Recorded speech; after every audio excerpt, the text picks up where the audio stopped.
علی کا ذکر عبادت ہے۔ اب اس سے ایک روایت میرے ذہن میں آ گئی کہ جب یہ حدیث رسول اللہ نے فرمائی تو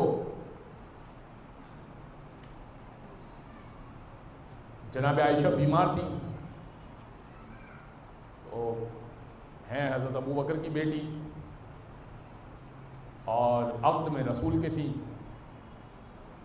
تو نماز کے بعد حضرت نے کہا کہ میں اپنی بیٹی کو دیکھنے جانا چاہتا ہوں۔ مولا کائنات اس دن رسول اللہ کے گھر پہ دعوت پہ مدعو تھے۔ اب علی رسول کے ساتھ چل رہے ہیں تو وہ بھی آ گئے کہ میں بھی چلوں گا اپنی بیٹی کو دیکھنے کے لیے۔ اب یہ چلے 4 افراد، 3 افراد چوتھی کو دیکھنے کے لیے۔ اب جب پہنچے تو حضرت بیٹی سے طبیعت پوچھ رہے ہیں، دیکھ علی کو دے، بیٹی خیریت سے ہو، دیکھ ادھر رہے ہیں علی کی طرف، پوچھ رہے ہیں بیٹی خیریت سے ہو۔ کہا کہ بابا جان یہ کس طرح سے پوچھ رہے ہیں؟ بھائی طبیعت پوچھنی ہے تو میری طرف دیکھ کے پوچھیے، یہ علی کی طرف کیوں دیکھ رہے ہیں؟ کہ ابھی مسجد میں رسول اللہ نے یہ فرمایا ہے کہ النظر الی وجہ علی عبادت، علی کے چہرے کی طرف دیکھنا عبادت ہے۔ میں عبادت کا ثواب بھی لے رہا ہوں، عیادت کا ثواب بھی لے رہا ہوں۔ تو جناب عائشہ کہتی ہیں کہ میں نے سوال کیا کہ اگر علی نہ رہے پھر علی کے چہرے کو کیسے دیکھا جائے؟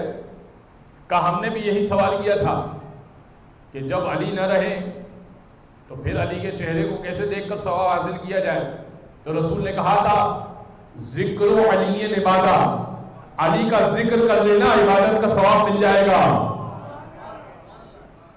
فرمایا کہ پھر بڑھ کے سوال کیا کہ اگر کبھی ایسا ہو کہ علی کے ذکر پہ پابندی لگ جائے تو پھر کیسے ثواب حاصل کیا جائے؟ ذکر ممکن نہ ہو کرنا علی کا تو پھر کیسے ثواب حاصل کیا جائے؟ تو اس وقت رسول نے فرمایا حب علی عبادت، دل میں علی کی محبت ہونا یہ بھی عبادت ہوا کرتی ہے۔ یا